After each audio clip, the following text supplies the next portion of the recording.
Minsan di naman kailangan mabilis. Minsan takbo lang.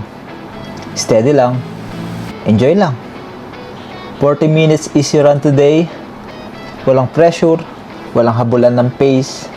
Just me, the road, in a calm morning. Ganito yung mga takbo na tahimik pero solid. Yung tipong mararamdaman mo lang na, okay, ito pala yung progress. Dahan-dahan lang, pero tuloy-tuloy. Consistency pa rin yung panalo.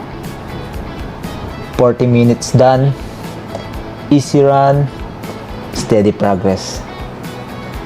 Keep running. God bless.